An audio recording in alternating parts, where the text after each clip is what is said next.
વિદ્યાર્થી મિત્રો, professor doctor Tulsidas D પટેલના નમસ્કાર. ગઈકાલે આપણે કવિ કુલગુરુ કાલિદાસનું જીવન, સમય અને કૃતિની ચર્ચા કરતા હતા, જેમાં સંસ્કૃત સાહિત્યના અવિરલ તારા તરીકે કાલિદાસની ગણના, તેની સાથે સાથે સાહિત્ય જગતના અનેક વિદ્વાન લોકોએ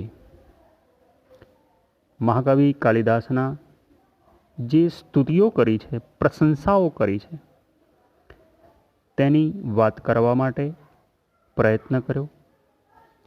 આજે વધુ આગળ જતાં મહાકવિ કાલિદાસના જીવનના કોઈ આધાર પુરાવાઓ પ્રાપ્ત થતા નથી, ત્યારે અનેક દંતકથાઓના આધારે ચાલવું પડતું હોય છે.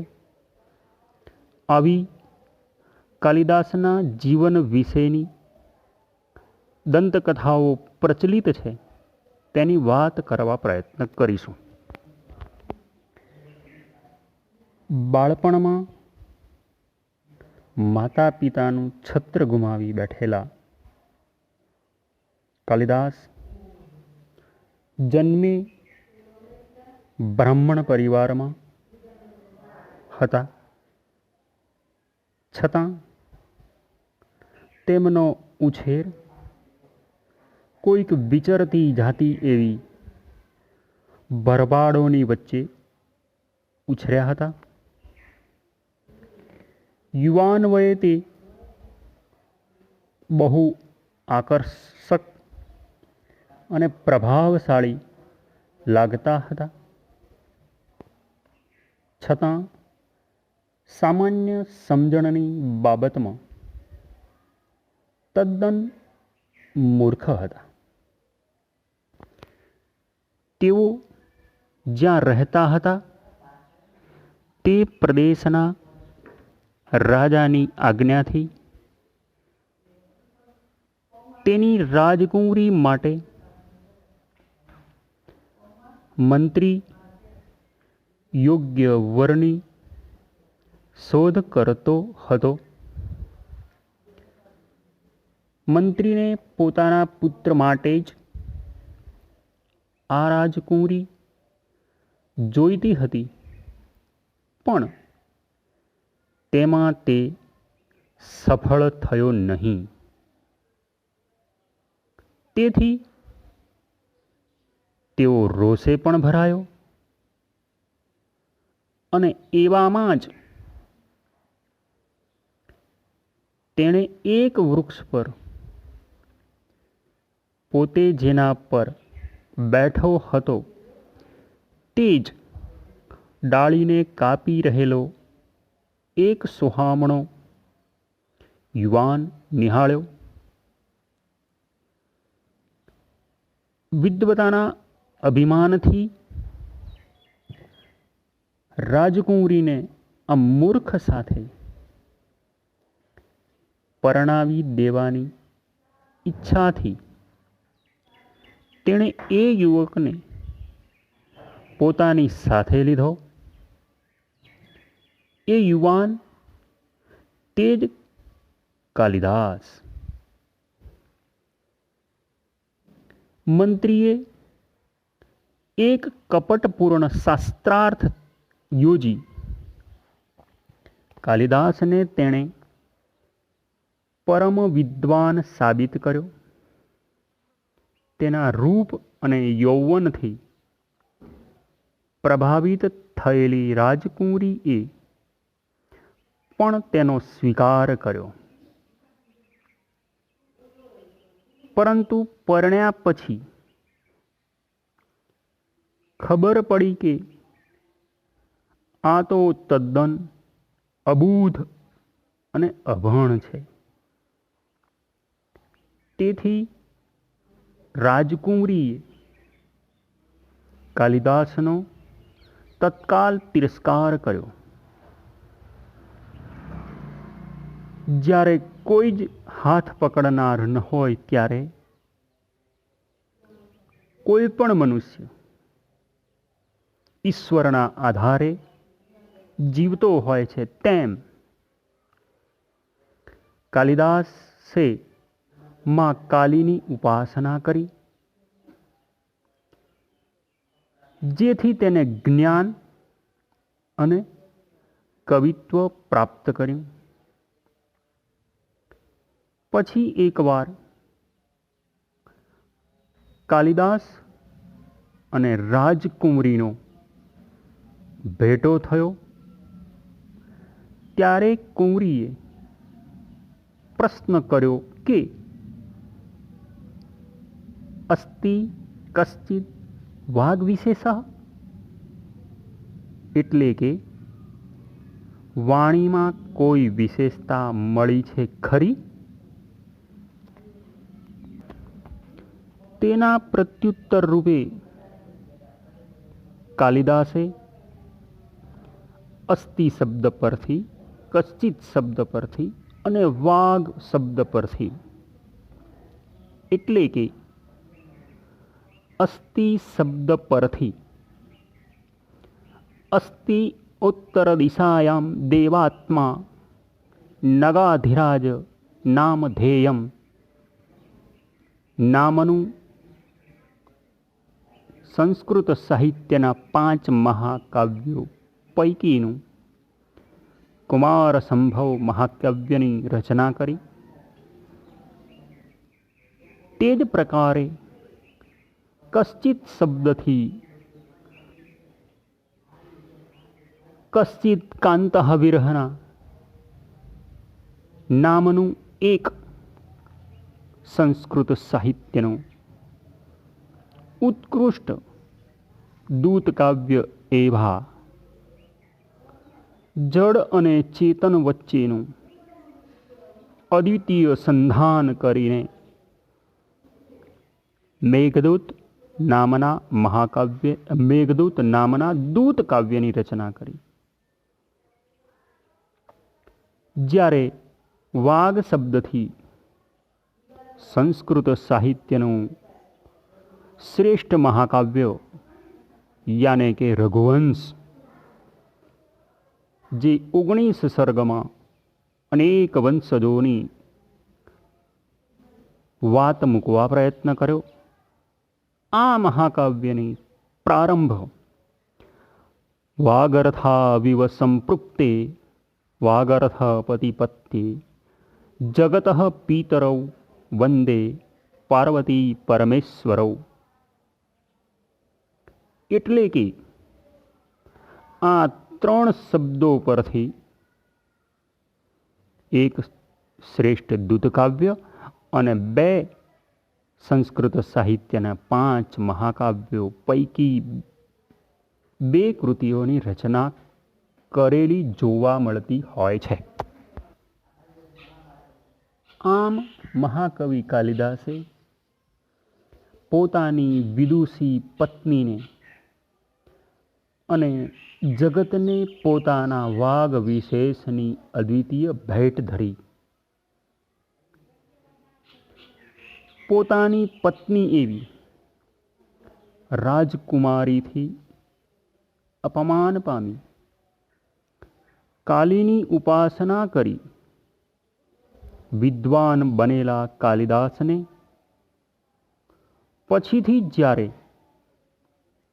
રાજકુમારી મળી ત્યારે કાલિદાસે તેને પોતાની ગુરુ બની આ ઉપાસનાને માર્ગે ચડાવવા માટે તેનો હૃદયથી આભાર માન્યો અને એ રાજકન્યાને પોતાની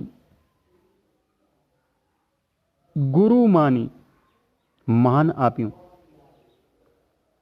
પરંતુ પત્ની પદ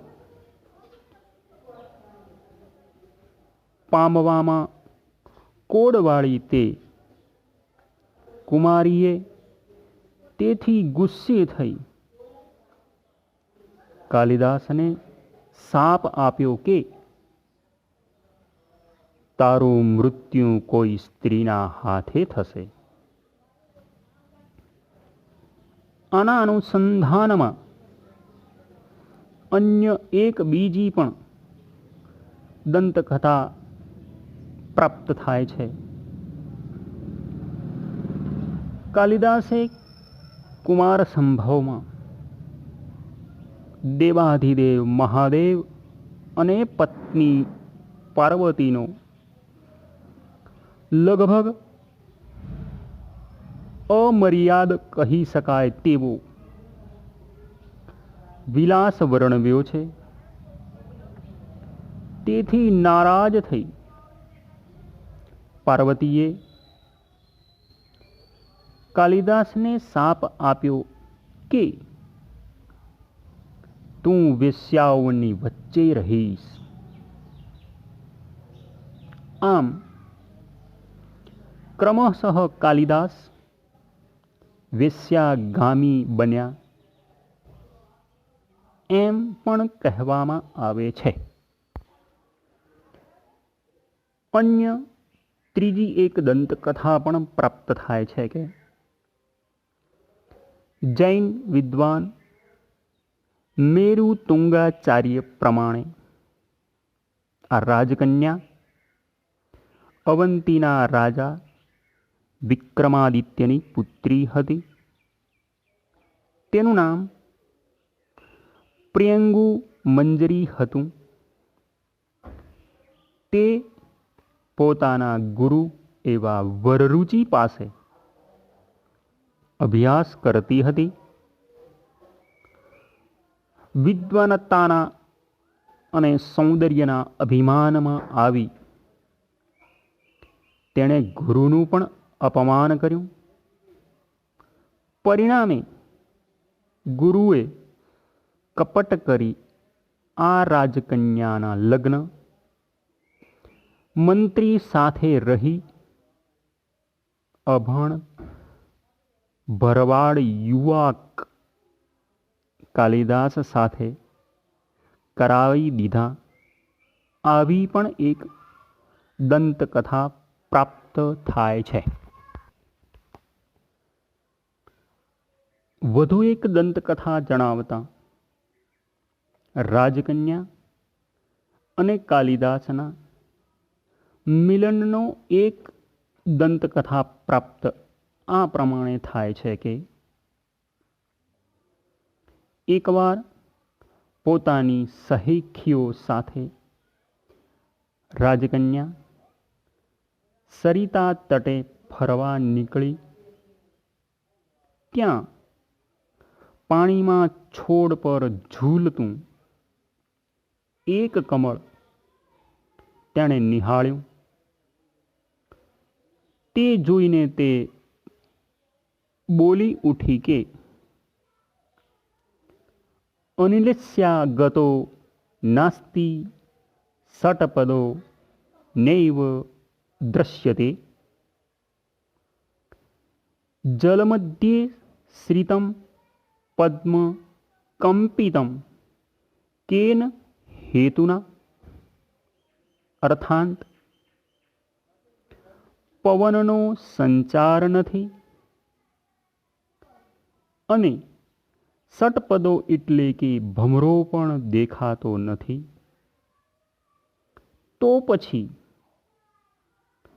આ જલની વચ્ચે રહેલું આ કમળ કેમ ડોલે છે? કયા કારણે? આવો જ્યારે રાજકુંવરીનો પ્રશ્ન ઉપસ્થિત થયો ત્યારે સખીઓ તો આ પ્રશ્નનો કોઈ ઉત્તર ન આપી શકી, પરંતુ ત્યાં દૂર હાજર રહેલા એક સોહામણા યુવાને તત્કાલ કહી દીધું કે पावकोच्छिष्टवर्णाभ्यः सर्वायां बन्धनं कुरुतः जलमध्ये श्रितं पद्म कंपितं तेन हेतुना। अर्थांत श्यामल वर्णनो भमरो रात्रे कमळમાં પૂરાઈ ગયો છે, હવે તે બહાર નીકળવા મથે છે। જળની વચ્ચે રહેલું કમળ આ કારણે ડોલે છે। આ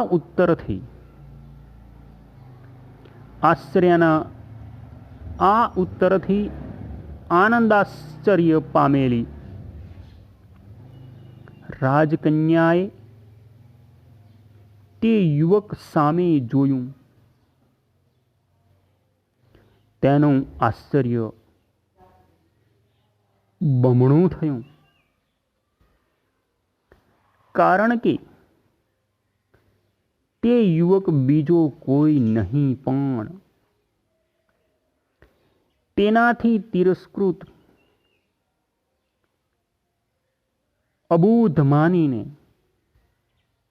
જેનું અપમાન કર્યું હતું, તિરસ્કૃત કર્યો હતો, તેનો પતિ કાલિદાસ જ હતો। આ કાલિદાસે પત્નીએ કરેલા અપમાનથી મહાકાલીની ઉપાસના કરી, માટે એક સામાન્ય ભરવાડમાંથી કાલીનો ઉપાસક જ્ઞાન અને વિદ્વતાનો ચરિતાર્થ કરતો આ ભરવાડ કાલાંતરે સંસ્કૃત સાહિત્યનો શ્રેષ્ઠ વિદ્વાન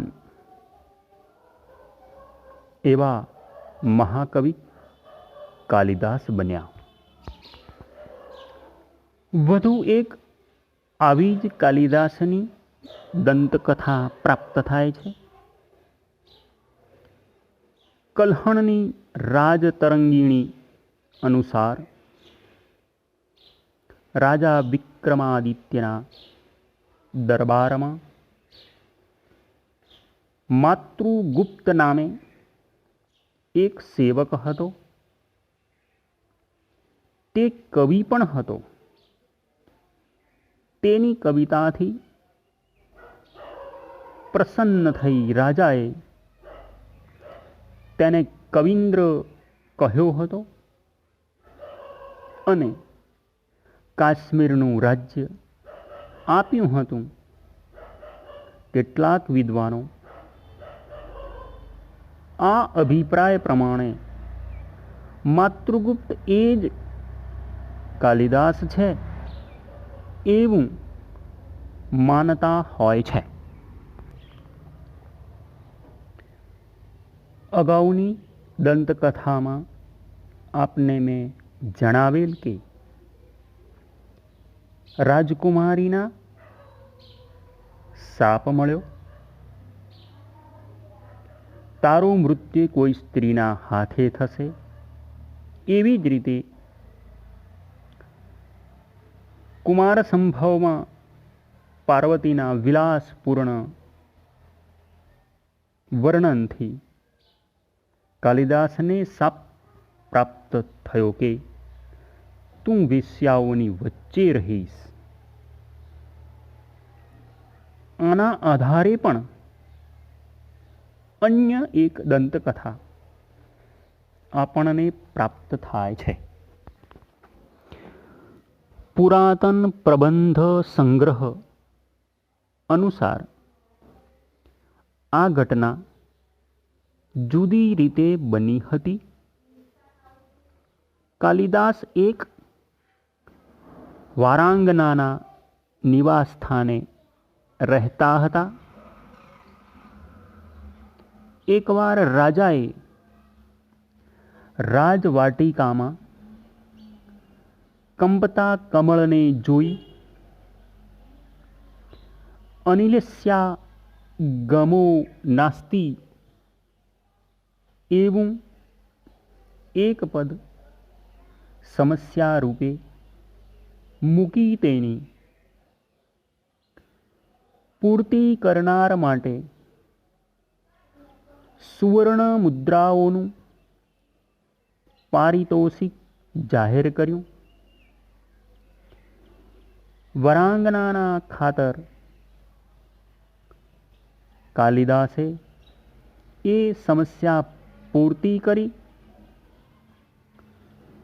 પણ ધનની લાલચે તે વરાંગનાએ કાલિદાસની હત્યા કરી. આવી પણ એક દંતકથા પ્રાપ્ત થાય છે. વધુ એક દંતકથા પ્રમાણે કાલિદાસ લંકાના રાજા કુમારદાસના મિત્ર હતા. કવિ પોતાના રાજવી મિત્રને મળવા માટે એક સમયે સિંહલ દ્વીપ ગયા હતા. કોઈ કારણસર તે કુમારદાસ ઉપર નારાજ થઈ ગયા અને તેમણે એક વેશ્યાના ઘેર ગુપ્તવાસ કર્યો. ત્યારે મિત્ર કવિને શોધવા માટે કુમારદાસે એક પંક્તિ પાદપૂર્તિ માટે જાહેરમાં મૂકી. આ વેશ્યાએ કાલિદાસ પાસે પાદપૂર્તિ કરાવીને ઇનામ મેળવ્યું અને કાલિદાસની હત્યા કરી. રાજાએ સમસ્યા પૂર્તિ જાહેર કરી હતી કે કમલે કમલોત્પત્તિ શ્રૂયતે ન તુ દ્રશ્યતે, અર્થાત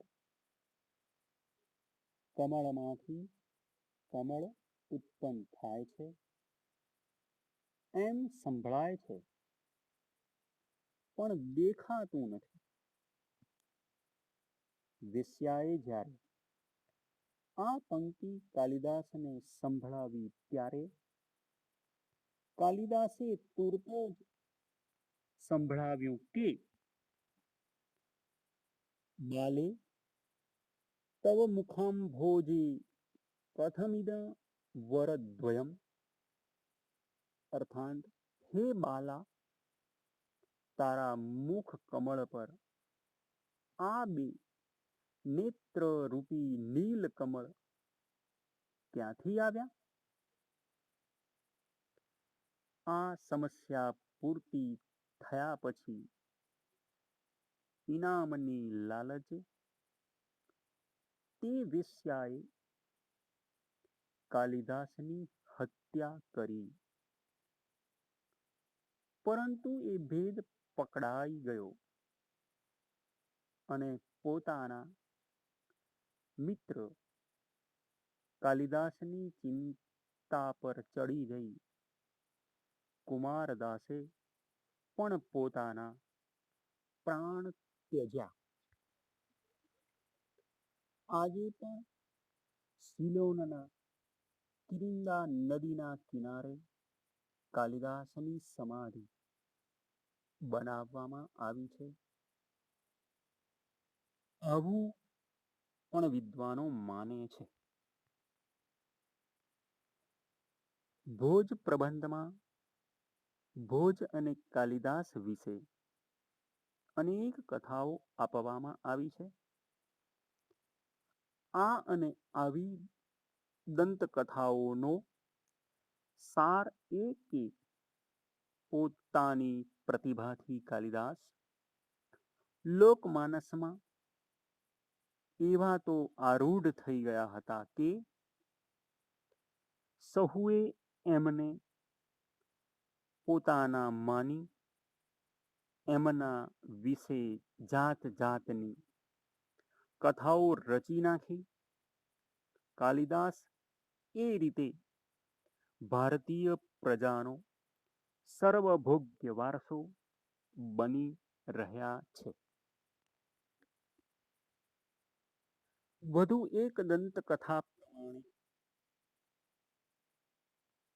કાલિદાસ અને દંડીને સમકાલીન તરીકે સ્વીકારીને વહેતી થઈ છે.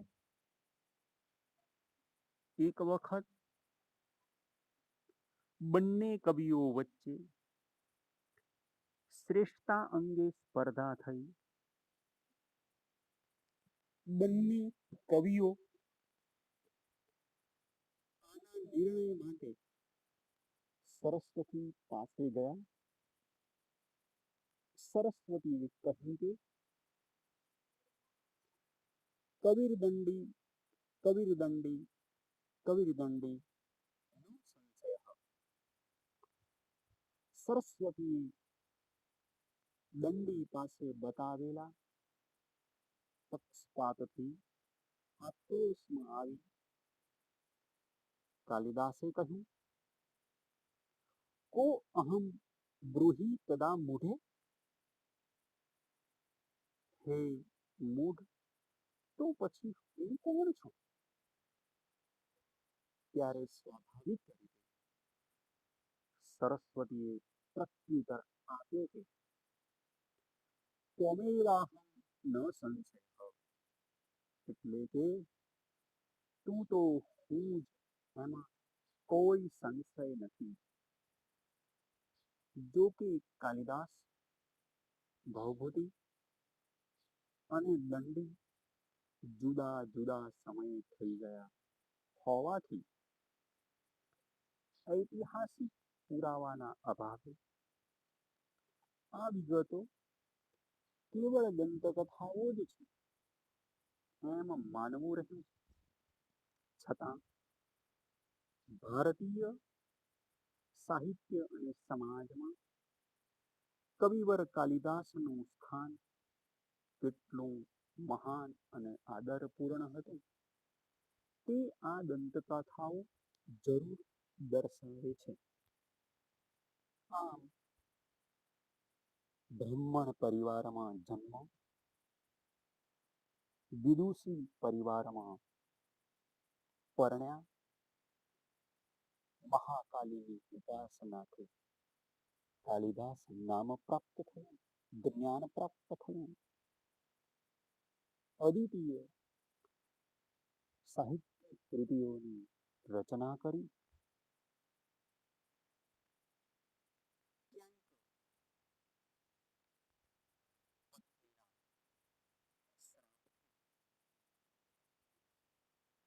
પરંતુ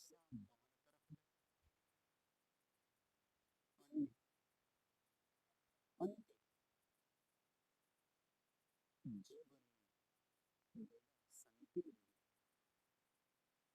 જગતમાં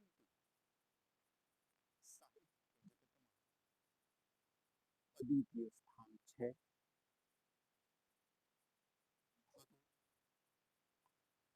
સંસ્કૃત સાહિત્યના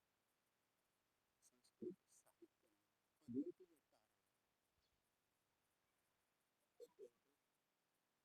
કવિકુલગુરુ કાલિદાસ.